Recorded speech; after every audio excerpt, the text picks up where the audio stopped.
Então vamos começar a mensagem de hoje com o capítulo 3 de Apocalipse, o tema que a gente escolheu para o dia de hoje, tratando de adoração, mas o primeiro passo que a gente tem que dar para entender a adoração correta, a adoração verdadeira, a adoração falsa, qual é o nosso papel nesse grande tema do grande conflito chamado adoração. Apocalipse capítulo 3.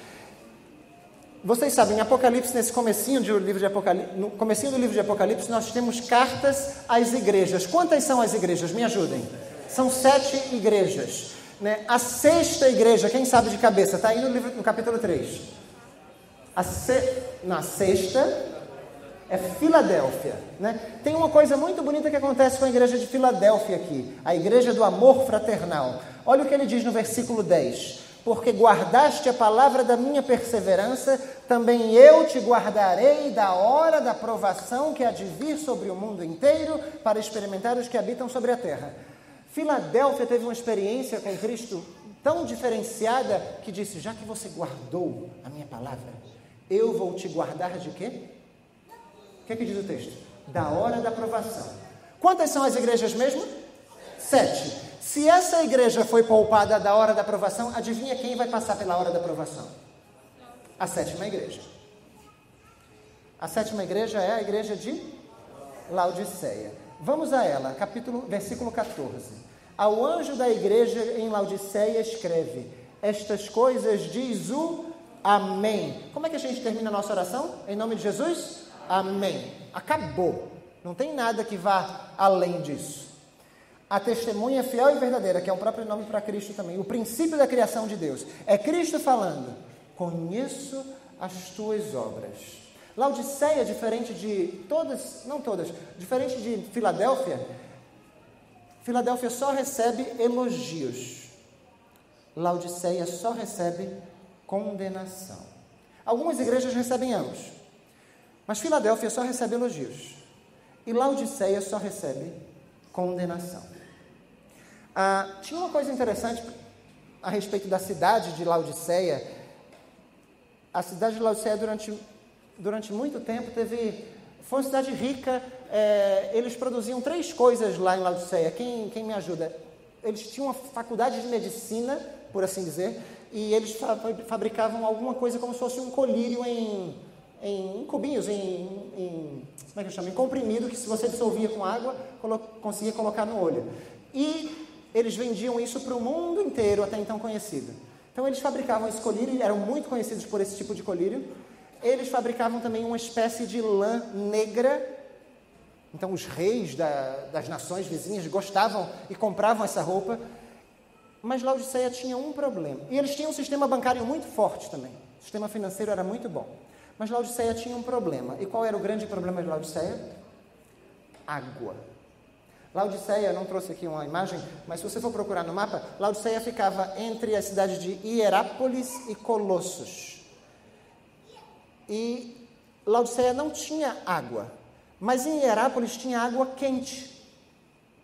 E água quente a gente sabe, é bom, né? As águas termais, né? Aqui, Salgadinho tem águas termais em Pernambuco. Tem várias cidades que têm águas termais. E água quente é uma coisa boa. Só que as águas quentes que saíam de Hierápolis, quando chegavam a Laodiceia, adivinha como é que elas estavam? Mornas. Mas Colossos tinha água fria. Só que as águas frias que saíam de Colossos e quando chegavam em Laodiceia estavam, adivinha como? Mornas. Água fria, água quente, faz bem à saúde. Mas água morna? Já experimentou tomar água morna, água de poça, água parada? Você sente ânsia de vômito até, né? Laodiceia tinha um grande problema. E o grande problema de Laodiceia era justamente a água. Isso no contexto real mesmo da cidade de Laodiceia. Agora vamos voltar aqui a Apocalipse e vamos ler o que é que Cristo está falando acerca de Laodiceia. Diz assim, conheço as tuas obras. Versículo 15, nem és frio nem quente. Quem dera fosses frio ou quente. Assim, porque és morno e nem és quente nem frio, estou a ponto de vomitar-te da minha boca. Pois dizes, estou rico e abastado e não preciso de coisa alguma. E o quê? E nem sabes que és o quê? Infeliz, sim, miserável, pobre, cego e nu. Pergunta. De acordo com esse último versículo que você leu, qual é o problema de Laodiceia? Alguém soprou arrogância? Mornidão espiritual? Todo mundo está batendo na trave? Soberba, bateu na trave. De acordo com esse versículo, qual é o principal problema? Tem muitos problemas aí. Orgulho? Não. Egoísmo? Eu quero a palavra do versículo. Responda olhando para o versículo que está lá. O termo está aí no versículo. Ela é cega, é mais do que isso. Qual o problema de Laodiceia? Ainda não acharam, está no versículo, vocês vão encontrar. Não. Eu vou voltar e vou ver se vocês vão conseguir dizer. Está no versículo. Não. Quem? Riqueza não. Está aqui no versículo, eu estou lendo. Tem muita gente aqui com cegueira. O grande problema de Laodiceia é que ela é, sim, miserável, coitada, pobre, cego, nu, mas o grande problema dela não é esse. É que ela não sabe. Laodiceia não sabe a sua condição espiritual. O grande problema não é ser miserável, pobre, cego e nu. O grande problema é ser e não saber que você é assim.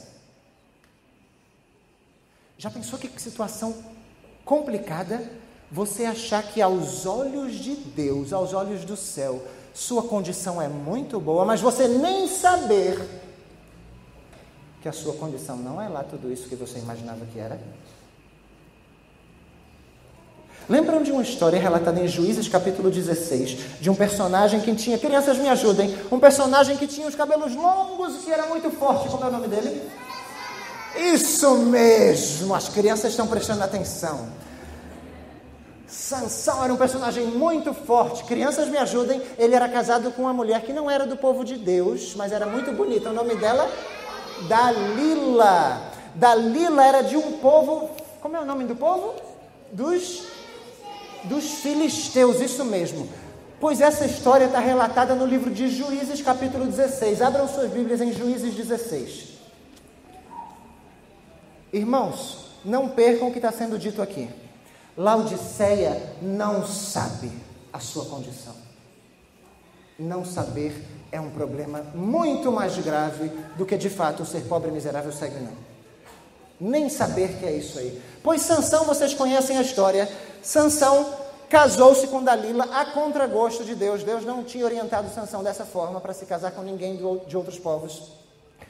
E vocês sabem da história, Sansão começa a, como a gente costuma dizer, brincar com o inimigo.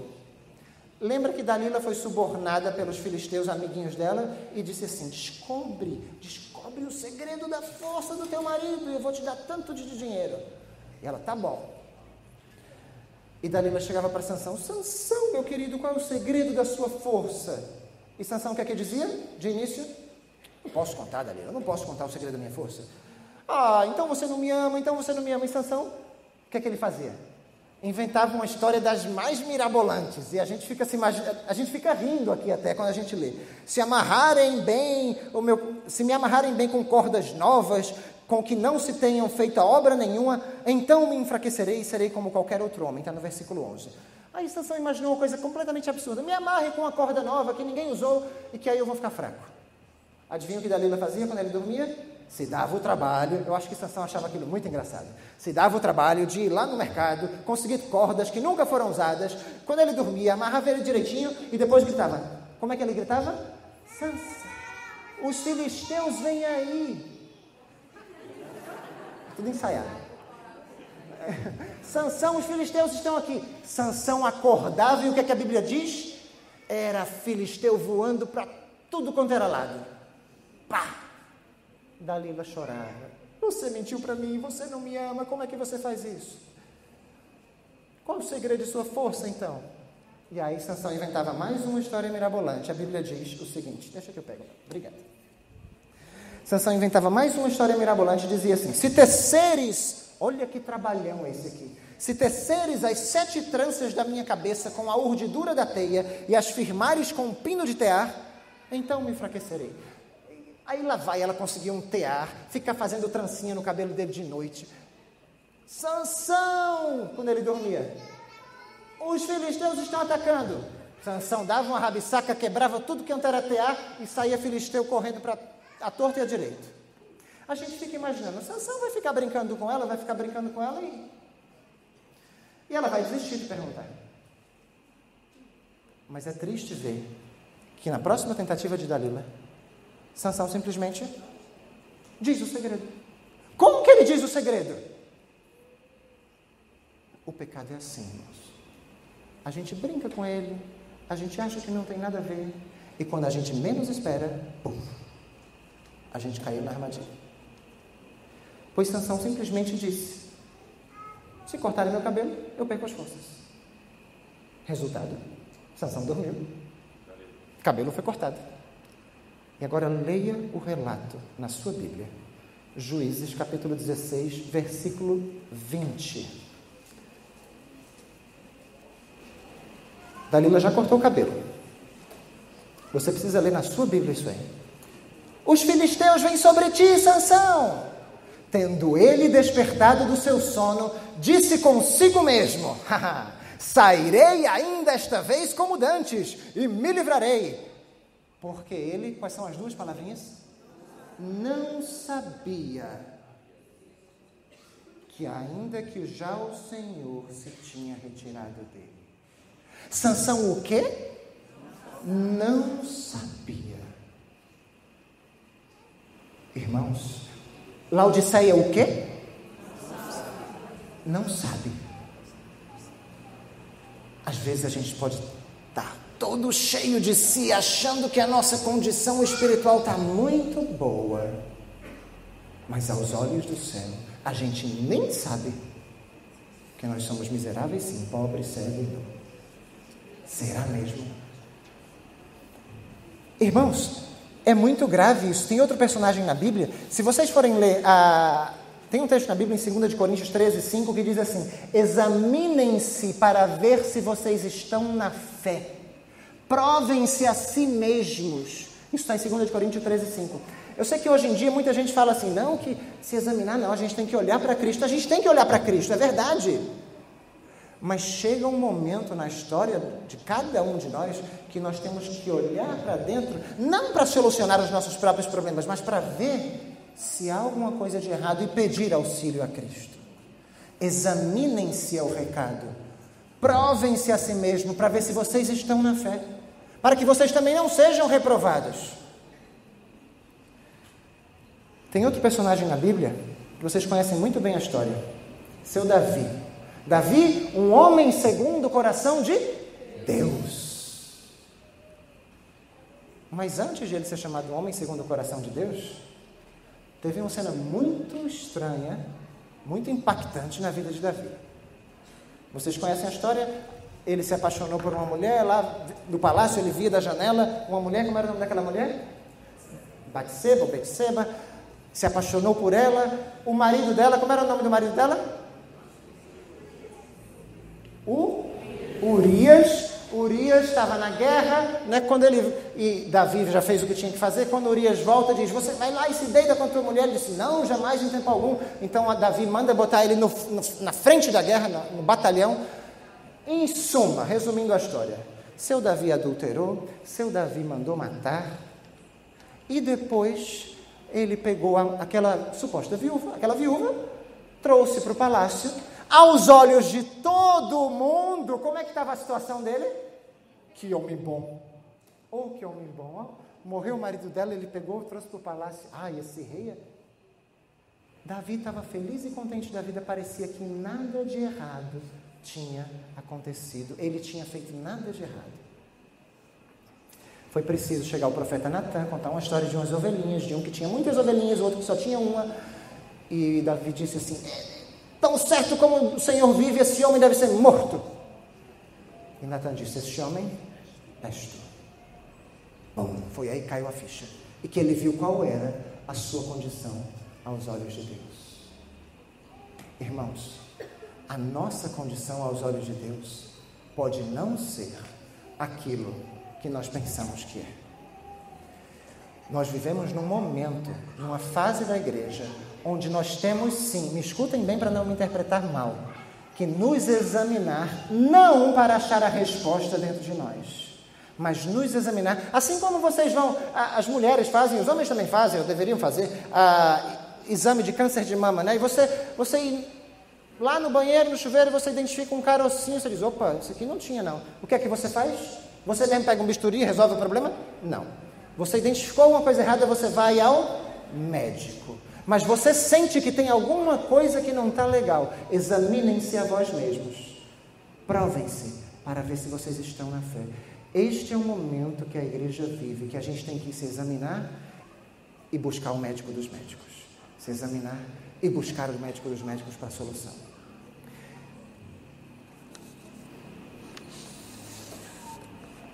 Davi, depois dessa história toda, ele foi um homem segundo o coração de Deus, não porque matou, não porque adulterou, mas porque, ao ter conhecimento do seu pecado, Davi fez uma oração das mais belas, e a oração que nós temos que fazer também hoje. Sonda-me, Senhor. O que é uma sonda? É um scanner, é uma tomografia computadorizada, Doppler colorido de 4, sei lá, coisas assim. Sonda-me, Senhor, vê se há em mim o quê? Algum caminho mau. E o quê? Guia-me pelo caminho reto. Davi foi um homem segundo o coração de Deus, não porque matou, adulterou e fez o que fez, mas porque, tendo feito o que fez, se arrependeu e disse, agora sonda-me, me mostra se tem alguma coisa de errado. A nossa oração hoje não é, eu estou na igreja que Jesus volte. Não. A nossa oração hoje é, Senhor, tem alguma coisa errada em mim que eu não sei? Irmãos, tem coisas que eu fico vendo assim e que às vezes eu me pergunto, será que a gente não se lembra das histórias da Bíblia? Vocês já leram a história de Caim e Abel? Está lá no capítulo 4 da Bíblia. Caim ofereceu ofertas ao Senhor, Abel ofereceu ofertas ao Senhor, e as duas ofertas foram aceitas? Não! Às vezes a gente, aqui na igreja, e eu queria entrar um pouquinho agora no tema adoração, às vezes a gente aqui dentro da igreja, a gente oferece coisas a Deus, a gente faz coisas a Deus, mas será mesmo que elas são aceitas aos olhos de Deus? Não é uma questão do meu gosto, porque o que Caim ofereceu para Deus era o melhor que ele tinha, os melhores dos frutos da terra, sim ou não? Não era nenhuma banana estragada, não. Era o melhor. E naquela época a terra não estava tão contaminada de pecado ainda não. Deveria ser baitas frutos. Às vezes a gente, eu gostei, foi tão bom.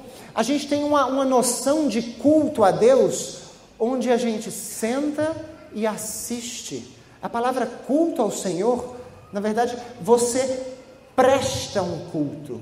Culto, antes de ser passivo, culto é uma coisa ativa, onde você vem à igreja e presta um culto. Caim e Abel estavam, de maneira ativa, oferecendo algo, né? Semana passada foi a irmã da Cleide, não foi que pregou? A Regina? Ela falou, transformai-vos, né? Oferecei os vossos corpos como sacrifícios vivos, oferecei o vosso corpo. Você tem que se oferecer a Deus, se entregar a Deus. O culto é o resultado de uma comunhão diária durante a semana, e quando chega no sábado a gente vai e agradece a Deus pelo que aconteceu, ou a gente vai e pede a Deus algumas situações que a gente precisa pedir. É ativo, a gente canta porque a gente está feliz, a gente ora porque a gente precisa orar. É ativo. Agora, se nós não temos a comunhão durante a semana, não há nada de ativo a se fazer. A gente vem aqui, a gente senta e a gente espera receber dele. Receber.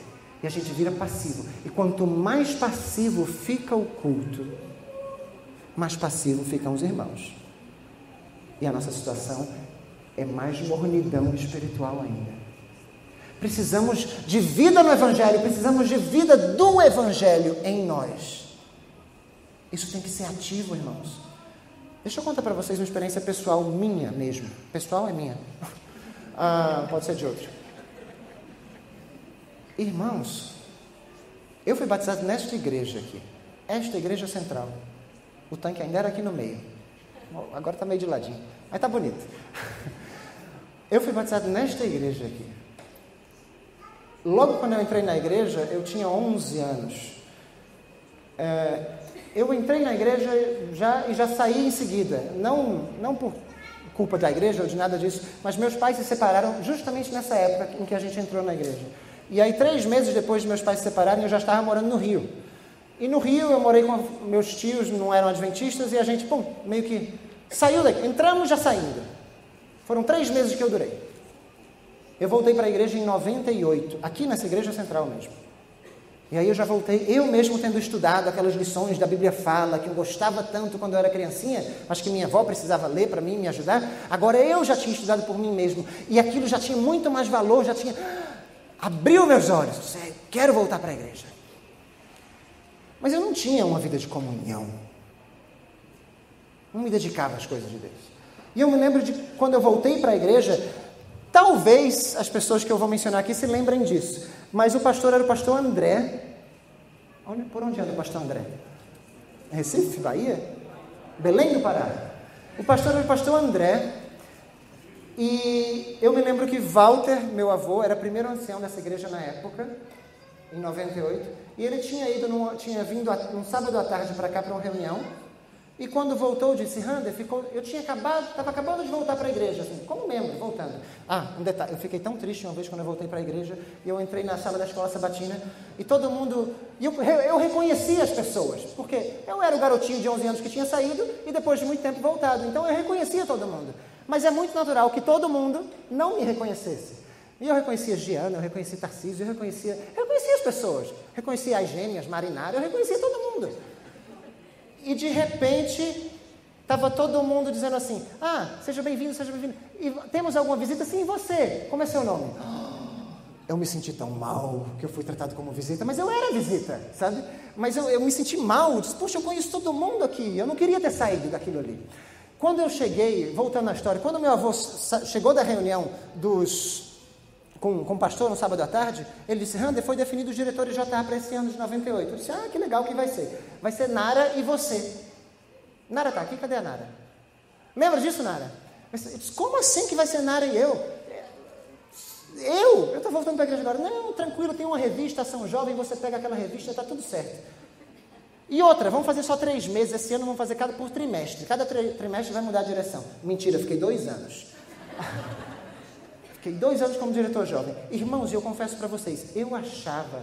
E aí eu disse, bom, então tudo bem. Eu me lembro da primeira reunião com Nara, eu disse, pronto, Nara, aqui você fala. Nara disse, falar não. Eu disse, como que não, Nara? Não falo. Eu faço tudo o que você precisar. Eu corto, colo, dobro, pinto, convido, mas eu não falo, você não está entendendo. Eu, tá bom. E eu me lembro que no primeiro sábado, estava eu, aquele garotinho que era visita até pouco tempo, no JA. Mas, irmãos, quando eu voltei para a igreja em 98, tem um detalhe que vocês não sei se repararam. Eu saí da igreja em 89. Eu voltei em 98. Tem uma lacuna de tempo aqui. De o quê? 9 anos, quase. Nesse tempo, eu estava, como a gente diz aí, no mundo. Eu tinha conceitos de igreja. Eu não comia carnes imundas, eu não frequentava certos lugares, eu não bebia bebidas alcoólicas, eu não fumava. Eu tinha algumas coisas no meu coração, mas eu não estava completamente um cristão. Estão me entendendo? Eu passei 5 anos fazendo teatro e eu gostava do que eu fazia. E quando eu cheguei na igreja, se alguém aqui se lembra, eu pegava aquela revista Ação Jovem, tudo que eu lia, eu imaginava uma peça de teatro. Esse era o meu histórico de vida. Eu sabia fazer aquilo. Eu lia um texto da Bíblia e eu conseguia imaginar uma peça de teatro. E se vocês se lembram bem, eu estou confessando, estou abrindo meu coração para vocês, que vocês são meus irmãos, são minha família. Todas as coisas que eu fazia aqui, a maioria delas eram representações teatrais.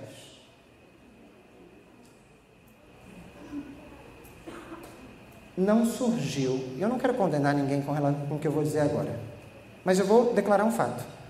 Não teve uma pessoa, um ancião, um líder de igreja, nem o meu avô primeiro ancião, ninguém que viesse dizer assim, ô garoto, você tem tanta boa vontade de fazer as coisas, deixa eu te mostrar uma coisa aqui sobre isso. Vem ler esse livro aqui. Já viu Mensagem aos Jovens? Já viu o que é que diz isso aqui? Ninguém condenava nenhuma das minhas atitudes. Eu não estou dizendo que todas as representações de teatro que eu fiz aqui foram erradas, mas muitas delas hoje, quando eu reflito, foram. Muitas. Sabe quantas pessoas apareceram para dizer: garoto, tem alguma coisa errada com o que você está fazendo? Nenhuma. Sabe qual era a minha condição espiritual aos olhos de Deus? Eu estava perdido. Mas eu não sabia. Mas Deus não leva em conta os tempos de ignorância. Não é assim, não é bem assim não, crianças. Deus não leva em conta os tempos de ignorância quando não há nada escrito, quando não há subsídios para que você se informe. Se há Bíblia, se há testemunho, você está na ignorância porque você escolhe. Tem coisas que a gente faz na igreja que a gente não sabe. Eu não estou jogando culpa nos outros, porque a culpa, assim, eles deveriam, na função deles, alertar. Mas eu deveria, na minha função, procurar também. E foi o que eu fiz, mas depois de muito tempo. Porque eu estava na igreja e eu era diretor jovem, e eu tocava o piano, e eu fazia as coisas, e eu era super ativo, porque eu achava que eu precisava, e eu cantava no grupo louvor, lembra do grupo louvor, dos amarelinhos? Eu gostava de cantar no grupo louvor, porque alguma coisa o termo é esse, escutem bem, vê se essa é a terminologia certa. Porque alguma coisa me prendia à igreja. Não é esquisito você estar preso à igreja? Mas essa é a terminologia que a gente usa. Não, deixa o garoto aí, que pelo menos ele está fazendo e tem alguma coisa que está prendendo a igreja. E eu conheço pais e mães que permitem que seus filhos façam coisas erradas dentro da igreja, porque pelo menos ele está preso à igreja. Vocês nunca leram a história de Ófine e Finéias e o sacerdote Eli? Eu não vou contar essa história para vocês. Mas vocês já leram isso? Irmãos, até quando nós vamos ser pastores, ou até quando nós vamos ser permissivos, permitindo que irmãos façam coisas erradas, porque pelo menos eles estão presos à igreja? Até quando nós líderes, e eu me coloco na condição de líder hoje, vamos ser permissivos, deixando que as pessoas continuem sem saber qual é sua condição aos olhos de Deus? Sabe o que é isso? Sabe o que está acontecendo? A gente está dizendo, em outras palavras, pode continuar adorando, oferecendo os seus frutos. Não precisa oferecer cordeirinho. Ofereça seus frutos, pelo menos você está oferecendo alguma coisa. É isso que está acontecendo, não é outra coisa. A gente precisa abrir os olhos. E como é que eu vou fazer? Jesus em Apocalipse, volte em Apocalipse capítulo 3. Ele não somente mostra a condição de Laodiceia, mas a gente precisa saber da nossa condição. Mas não somente ele mostra a nossa condição. Isso é fantástico, porque Cristo não nos mostra a nossa condição para nos deixar para baixo e desesperado e sem solução. Ele nos mostra a condição, mas ele nos dá também a solução. E ele diz o seguinte em Apocalipse capítulo 3, versículo 18. Logo depois que ele disse, nem sabes que tu és infeliz, sim, miserável, pobre, cego e nu, ele começa dizendo, tem uma solução para você. Aconselho-te. Se Cristo viesse hoje, tocasse no teu ombro e dissesse assim, Thaís, posso te dar um conselho como amiga? Como amigo? Você diria assim, deixa eu falar, não, está tudo, já tem tudo sob controle. É assim que você atuaria? Se Jesus em pessoa viesse te dar um conselho? Se Jesus em pessoa viesse aqui, tocasse no teu ombro e dissesse, posso te dar um conselho? Qual seria a sua reação? Não, está tudo sob controle, fica tranquilo, não esquenta não? Ou você diria, claro, Senhor, é Jesus. E Jesus diz, posso te dar um conselho? Compre de mim ouro refinado pelo fogo para te enriqueceres, vestiduras brancas para te vestires, a fim de que não seja manifesta a vergonha da tua nudez, e colírio para ungires os olhos, a fim de que vejas. Isso aqui, eu não vou me demorar na definição de tudo isso aqui, porque eu queria me ater somente ao colírio hoje. Muita coisa não vai dar tempo de falar hoje. Mas eu quero esclarecer de maneira bem rápida, em outra oportunidade a gente pode falar um pouquinho mais sobre isso. Ouro refinado pelo fogo simplesmente em parábolas de Jesus tem essa definição, na Bíblia Pedro também define assim, ouro refinado pelo fogo simplesmente é a fé que opera pelo amor. E tem outro tipo de fé? Tem. Pelo medo, ou pela vontade de ir para o céu. Medo de ir para o inferno. Eu vou fazer o que Deus está mandando, senão eu vou para o inferno. Então, eu quero ir para o céu, então eu vou fazer o que Deus está mandando. Só existe um tipo de fé que pode salvar você. É a fé que opera pelo amor. E você só vai ter essa fé que opera pelo amor se você contemplar o que Cristo fez para te salvar. Aquele pecado que só você sabe que você cometia, que Cristo tirou de você, e você sabe o quão difícil foi essa luta com Ele. Isso deve motivar uma reação de amor. Isso deve ser a energia da fé.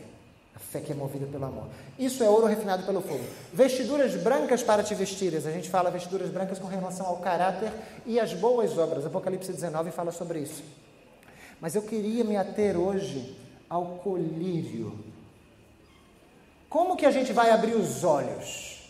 Essa mensagem é a mensagem para uma pessoa ou para um povo? É para um povo. A pergunta é: quem são os olhos do povo? Quem são os olhos da igreja de Laodiceia?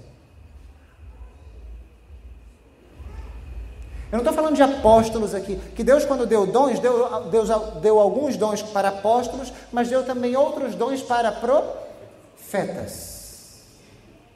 Lembra como se dizia a palavra profeta no Antigo Testamento? A gente menciona como? Profeta é um quê? Vidente. Vidente, a raiz da palavra vidente é ver, Vidente é aquele que via. Irmãos, o que eu estou querendo dizer é o seguinte: se nós temos, eu vou dizer com todas as letras,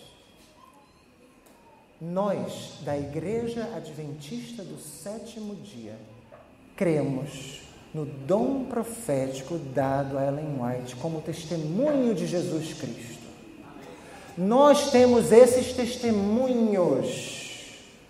E se nós temos uma igreja, ouçam bem o que eu vou falar agora, se nós temos uma igreja que ou rejeita abertamente, ou negligencia o seu estudo dos testemunhos, nós temos configurado Laodiceia. Eu vou repetir. Se nós temos uma igreja que ou rejeita, ou negligencia os estudos do espírito de profecia, nós temos configurado Laodiceia. Sem sombra de dúvidas. Deus deu isso de maneira especial para o seu povo no final dos tempos. Há um motivo para isso ter sido dado. Eu só fui entender sobre representações teatrais, não teve um atalaia que dissesse: garoto, isso aqui está errado, porque a nossa função é de ser atalaias. E o que eu estou tentando fazer hoje aqui, eu não quero que vocês saiam: nossa, aquele garoto falou um monte de coisa, eu me senti incomodado. A minha função é ser atalaia, e eu procuro fazer isso da maneira mais carinhosa que eu puder. Me perdoe se eu estou sendo muito duro com você. Mas, irmãos, a nossa função é orientar. Se eu vejo a pessoa no erro e ela não está... Vocês já leram na Bíblia, se eu vejo alguém no erro e ela não está, que o sangue recai sobre quem? Sobre aquele que sabe? Eu leio essas coisas na Bíblia e eu me assusto. Não temendo pela minha própria vida, temendo pela do outro e pela minha também. Se eu sei que alguma coisa está sendo errada aqui, está acontecendo errada aqui neste púlpito, aqui na Santa Casa de Deus, eu temo por essa pessoa e temo pela minha própria vida, porque eu não estou alertando ela, eu estou só cochichando entre os corredores. Vocês estão me entendendo com o perigo grave que é não saber a nossa condição? Isso é muito sério. Isso é muito sério. E eu falo de tudo, irmãos. Às vezes a gente associa muito a palavra adoração à música. Música não é adoração, música faz parte da adoração. E pode até não fazer parte. Tem alguns momentos que Ellen White diz que o culto pode acontecer sem música. E acontece um culto a Deus. Mas música também. O que eu estou cantando? O que eu estou louvando? É uma oferta agradável a Deus? Ou pelo simples fato de eu colocar em honra e louvor a Deus, está sendo aceitável a Ele? Não. A minha reverência, como hoje está bem reverente aqui, a minha reverência é aceitável a Deus? Ou quando eu saio do culto eu já falo hoje à noite tem praia, hoje à noite tem tal coisa, e a mensagem do culto, o que eu estou dizendo volta para mim também, porque eu me pego várias vezes lá fora falando outras coisas. Precisamos não de coisas novas, precisamos voltar às origens. A gente já leu tudo isso, a gente já sabe tudo isso, mas tem uma geração, e agora eu falo para os jovens em geral, que cresceu num meio muito permissivo. Deixa eu contar outra experiência minha que aconteceu, não nessa igreja agora, mas lá na igreja de Arthur Nogueira. Eu ensaiava o coral. E aí Carol a gente já tinha duas, já tínhamos três? Duas. 4? Animadinho esse pregador. Disseram isso para mim outro dia num culto. A gente tinha 2 bebês, eu acho. Nessa época tínhamos 2. Aí a gente ia com as crianças para o ensaio. Bebezinhas ainda. E Carol queria cantar, tudo bem. Mas eu conversava com Carol. Eu disse, Carol, como é que você vai cantar? E as crianças? Como é que vai ser esse negócio? Não vai dar certo. Mas quando eu sentava, eu ficava aqui sentado atrás de um piano parecido com esse, o coral ficava na minha frente, eu não via o que estava acontecendo, mais além do coral. E Carol estava toda concentrada olhando para mim, e de repente alguém me cochichava assim, Randy, mas olha como as pessoas faziam isso. Isso me deixava triste. Não que elas tivessem responsabilidade com os meus filhos, mas me deixava triste como que as pessoas abordavam a situação. As tuas meninas são tão engraçadinhas. Estão passando por debaixo de todos os bancos da igreja. Que fofuras. Gente, isso me deixava pasmo. A responsabilidade é minha. Eu não estou tirando a minha responsabilidade. Me deixava absorto. Como a pessoa me transmitia a mensagem. Porque, na minha concepção, ela devia me dizer, Randy, tudo bem, não me leva mal não, mas os teus filhos estão bagunçando na igreja. Eu queria que ela me dissesse assim. Aqui é a casa de Deus, Randy, dá um jeito, segura teus filhos. Vocês estão me entendendo? E eu tinha gente do meu coral que achava bonitinho.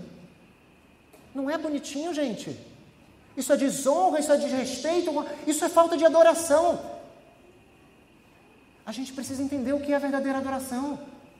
Se não a nossa condição espiritual, a gente acha que está tudo muito bem, muito bom, mas aos olhos do céu, não está nada bom. E foi quando eu disse para Carol, ou você canta, ou eu toco. Eu não me incomodo de não tocar. Outra pessoa toca e eu fico em casa com as crianças. Vai cantar. E quem vai tocar então para o coral? Então eu toco. E você fica em casa. Não dava. Ou então a gente conseguia de alguma outra maneira. Estão me entendendo? Precisamos voltar a adorar a Deus. Em espírito e em verdade. Não como eu quero ou como eu acho que deve ser. Mas como deve ser. E como é que deve ser? Leiam os testemunhos. Eu trouxe um texto aqui, de Ellen White, que eu achei muito interessante. Está no capítulo 20, Mensagens Escolhidas, volume 3, capítulo 53. Ellen White diz o seguinte, sou instruída a dizer às nossas igrejas, estudai os testemunhos, eles são escritos para nossa admoestação e encorajamento, de nós outros sobre quem os fins dos séculos têm chegado. Isso está em 1 Coríntios 10, 11. Se o povo de Deus não estudar essas mensagens que lhes são enviadas de quando em quando, são culpados de rejeitar a luz. Não existe ignorância aqui, existe culpa. E nada mais certo. Se você compra, nos Estados Unidos eles têm essas coisas muito, vão até o extremo. Se você compra uma bicicleta lá, você tem no manual da bicicleta dizendo assim, na ladeira este veículo toma alta velocidade. Claro, na bicicleta. Mas por que eles colocam isso? Porque alguém, algum dia, já caiu de bicicleta numa ladeira e processou a companhia e ganhou. Agora imagine se essa pessoa, outra pessoa, compra uma bicicleta, pega ela, desce na ladeira, pum, se espatifa todinho. Agora eu vou processar a empresa. Quando chega lá, o que é que o juiz diz? Não. Já tinha um manual escrito aí. Você não leu porque não quis. A culpa é sua, não é da empresa. Irmãos, nós somos culpados de rejeição das Escrituras? Sim, porque elas já existem. Tanto as Escrituras quanto os testemunhos.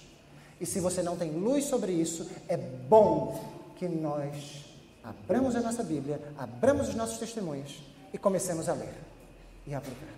Do contrário, seremos sim culpados pela luz que estamos ou negligenciando ou abertamente rejeitando. Ela diz o seguinte: recebo muitas cartas de nossos irmãos e irmãs pedindo conselho sobre uma variedade de assuntos. E isso é uma coisa que eu acho que pastores ouvem isso direto. Pastor, pode isso? Não pode aquilo? Pode isso? Não pode aquilo? A gente vai para uma semana de saúde? Pode comer isso? Não pode aquilo? Vem um rapaz falar dos Estados Unidos para cá sobre filmes, sobre entretenimento. A pergunta que mais se ouve é: pode assistir esse filme? E esse não pode? E esse pode? A gente quer um mastigadinho. A gente quer uma lista de podes e não podes. Sabe o que a Ellen White diz com relação a isso? Se eles estudassem por si mesmos os testemunhos publicados, encontrariam o esclarecimento de que necessitam. Ellen White está dizendo: pare de me perguntar o que pode e não pode. Vá ler. Tradução. Irmãos, jovens, eu digo isso aos jovens, eu tenho uma angústia muito grande pelos jovens. Não estou condenando os jovens, não. Porque eu ainda me considero jovens, apesar de algumas entradas já. Mas eu tenho uma angústia muito grande pelos jovens, porque eu vejo que vocês, principalmente nessa igreja central de João Pessoa, são muito dedicados às coisas que vocês fazem com relação a trabalho. Eu vejo gente aqui que se dedicam e eu não estou apontando para ninguém, não estou culpando ninguém, não é isso, não me levem a mal. Mas eu vejo pessoas dedicadas que querem estudar para um concurso público, e vocês têm que ler livros assim, calhamaço assim, sim ou não? E eu vejo que vocês postam no Face, botam canetinha colorida e botam adesivinho. E eu vi gente que bota um cartaz assim em cima do computador com um salário, que isso dá motivação para estudar. E está até 3 horas da madrugada estudando. Já viram isso? Já. Com motivações completamente erradas. Oh, meu Deus, como esses jovens precisam abrir os olhos. Mas, irmãos, vocês leem Vademecum, vocês leem Direito Trabalhista, Direito Constitucional, Direito Civil. Vocês passam 6, 7 anos numa faculdade de medicina, faz pós-graduação, faz pós-doutorado. E quando a gente pergunta o que você deve fazer para ser salvo, que Ellen White diz que é a pergunta principal. O jovem rico fez, o doutor da lei fez a Cristo, o carcereiro fez a Paulo e Silas. As pessoas têm dúvida. O que há com os nossos jovens que são tão dedicados lá fora e que aqui dentro não são tão assim? Que são tão dedicados para estudar, passam madrugadas virando noite, mas que para estudar 6 dias da lição da escola sabatina tem muita dificuldade. Irmão, sabe como é que essa igreja começou? Eu tinha um texto aqui para mostrar para vocês, está aqui. Se a gente pegasse os pioneiros da nossa igreja adventista, tirassem ele lá do século deles e colocassem um punhado de pioneiros no meio dos nossos jovens de hoje, no meio da nossa geração, eles ficariam abismados. Aqueles jovens que começaram a igreja adventista, o movimento adventista e a igreja adventista, aos 14 e aos 17 anos, 2 jovens, Luther Warren e Harry Fenner, eles iniciaram a primeira sociedade adventista jovem. Sabe qual era o propósito? Serviço missionário. Tiago White tinha 23 anos. Ellen White, sabe quantos anos tinha? 17. Quando deixou sua igreja e comprou a ideia, comprou a causa do movimento adventista.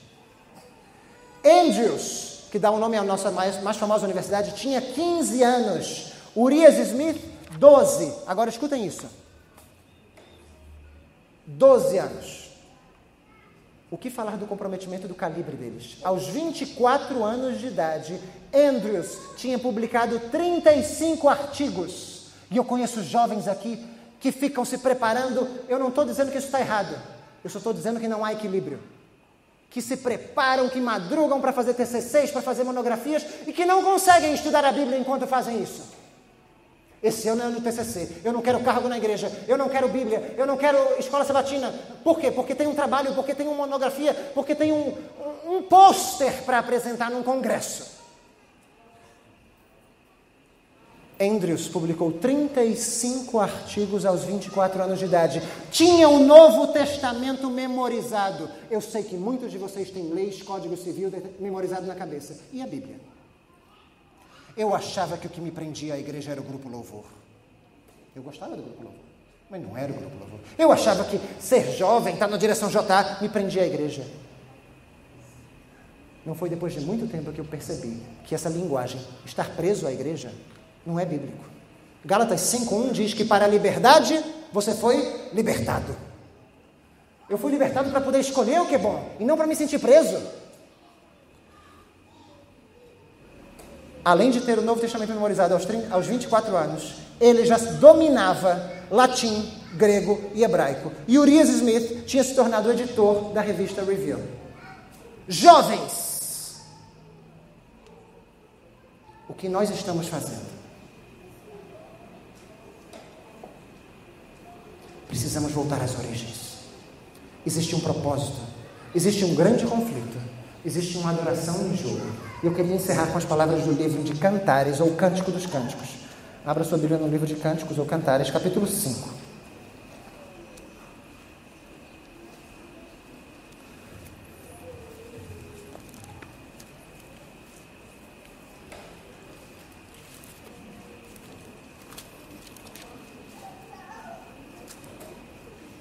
Eu queria que vocês saíssem hoje da igreja pensando: qual será a minha condição aos olhos de Deus? Você sabe qual é a sua condição? Deus nos dá uma solução. E entre as soluções está: estudem os testemunhos. Estudem os testemunhos. Cantares, ou Cântico dos Cânticos, capítulo 5. Talvez você não ache relação entre Cântico dos Cânticos e Apocalipse, mas tem. Veja se isso aqui não parece com Apocalipse 3. Versículo 2, Cântico dos Cânticos, capítulo 5, versículo 2. Eu dormia. Qual é a condição da igreja hoje? Muitas vezes é uma condição de dormir. Mas o meu coração velava. E é a mulher que dorme. Que parece que a mulher é a igreja, né? Eis a voz do meu amado que está como? Em Apocalipse 3:20 a gente tem alguém que está à porta e bate. Não percam isso. Abre-me, irmã minha, é o esposo falando. Querida minha, pomba minha, imaculada minha, porque a minha cabeça está cheia de orvalho, os meus cabelos como gotas da noite. Olha o que a esposa diz. Já despi a minha túnica. A túnica representa o quê? O caráter, os vestes. Já despi a minha túnica. Hei de vesti-la outra vez. Tem que vestir outra vez. Já lavei os pés, tornarei a sujá-los. O meu amado meteu a mão por uma fresta, e o meu coração se comoveu por amor dele. Levantei-me para abrir ao meu amado, as minhas mãos destilavam mirra e os meus dedos mirra preciosa sobre a maçaneta do ferrolho. Abri ao meu amado, quão triste isso, mas ele já se retirara, e tendo ido embora, a minha alma se derreteu, quando antes ele falou: busquei-o e não o achei, chamei-o e não me respondeu. Irmãos, Deus nos convida hoje a entrar pela porta, hoje a acompanhá-lo até o Santíssimo. Hoje, na parábola das 10 virgens, vai chegar um momento que o grupo de virgens que estava sem o Espírito Santo vai bater. Jesus vai dizer: nunca vos conheci. É hoje que eu tenho que saber como adorar. Eu queria ter contado isso antes, mas eu não posso sair sem deixar de contar isso que me lembrei agora. Com relação à música também, eu preguei esse sermão parecido no Bessa, e eu fiz uma peça no Bessa conhecida, não sei se alguém aqui da Central estava, foi uma cantata de Natal que chamava Natal no Egito. Alguém lembra? Natal no Egito. Irmãos, isso já foi em 2008. E eu ainda não tinha esclarecimento sobre essas coisas. E ainda ninguém tinha aparecido para me falar alguma coisa. Para mim é inadmissível, as duas coisas é inadmissível. Eu não ter esclarecimento sobre isso e ninguém da liderança ter me falado nada. Eu tocava músicas numa cantata que foi muito famosa, muito conhecida, envolveu toda a juventude do Bessa. E quando a gente voltou para a igreja do Bessa, a primeira coisa que me disseram foi: ai, que bom que você voltou àquela cantata. E eu já arrependido de ter feito aquilo tudo. Não queria que me vissem como uma pessoa que fez aquela cantata. Tinha uma música lá, às vezes na partitura, né, Carlos Edson, vem o estilo musical, o andamento da música, como a gente deve tocar. E tinha música que o andamento dizia assim, com essas letras: funkeado. Era o andamento da música. Era para tocar funkeado. E sabe como é que eu tocava? Funkeado. Ora, está escrito aqui? Pois é. Irmãos, a gente faz coisas sem saber. Mas essa ignorância não é ignorância, é rejeição. Os atalaias que somos, também sofremos. Essa mensagem é uma mensagem para todos nós. É uma mensagem para aqueles que estão negligenciando os estudos das Escrituras e dos testemunhos. E é uma mensagem para que os conhecem, saibam exercer sua função de atalaia. Não podemos deixar que almas se percam porque não sabiam da sua condição espiritual. E a gente só vai poder orientar se a gente souber também. Do contrário, serão dois cegos, um guiando o outro. O que é que Cristo falou que acontece? Os dois caem no barranco. Irmãos, essa mensagem é para todos. E eu queria que ficasse bem claro que a mensagem de Laodiceia não é uma mensagem de acusação. É uma mensagem de abre os olhos. É uma mensagem de repreensão e de solução. E, sobretudo, é uma mensagem de amor. Cristo olha para os quatro cantos e Cristo diz: a tua condição é esta e você nem sabe. Abre os olhos. Compra de mim. Na verdade, ele diz compra de mim, mas é de graça. Vinde, recebei de graça, a Bíblia diz. Acho que ele fala compra de mim porque a cidade de Laodiceia sempre foi muito arrogante. Ela foi destruída e ela se reconstruiu sozinha, com seu próprio dinheiro. Não aceitou o dinheiro do imperador. Cristo diz: você tem tanto dinheiro, então compra de mim. Você acha que é o tal, então compra de mim. Mas na verdade é de graça que ele quer te dar. Receba o testemunho do Espírito de profecia. Eu exorto esta igreja a estudar. Comece pelo conflito, o caminho a Cristo. Comece. Existe, eu não sei se vocês sabem, se vocês precisarem, eu posso de alguma maneira disponibilizar para a igreja.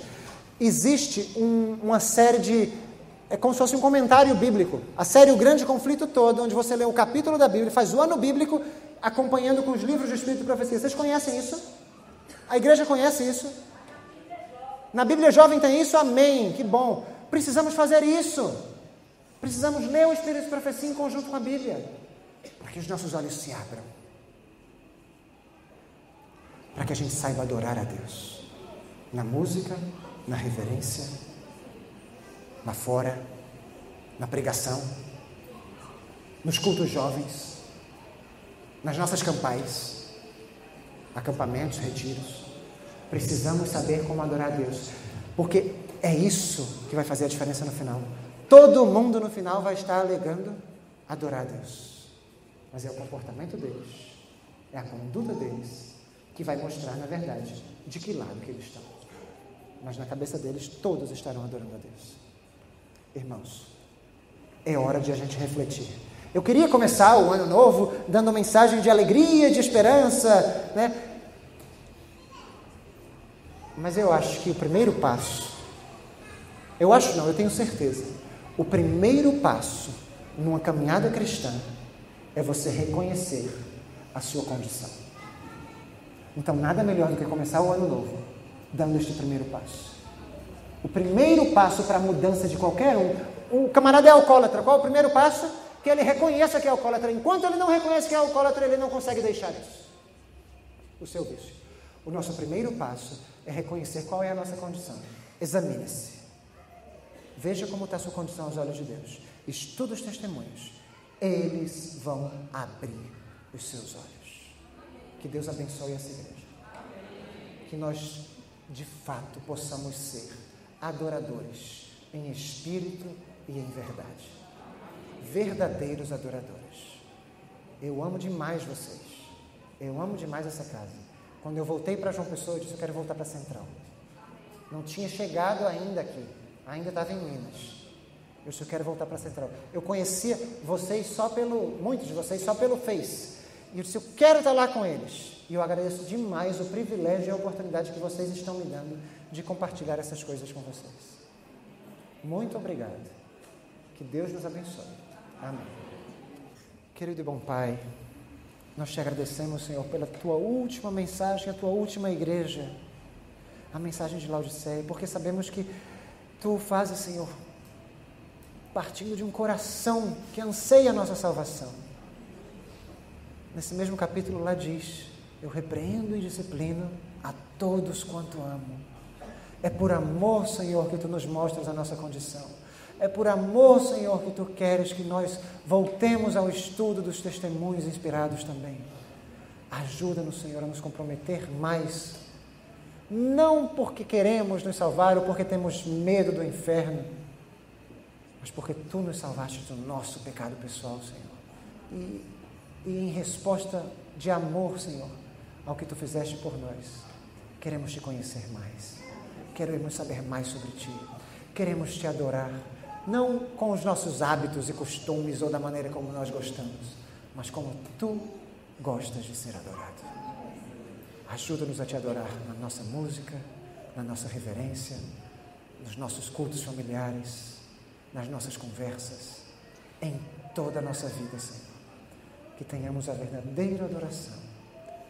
Ajuda-nos a Te conhecer mais e mais, que não sejamos um povo que pereça por falta de conhecimento. Em nome de Jesus. Amém.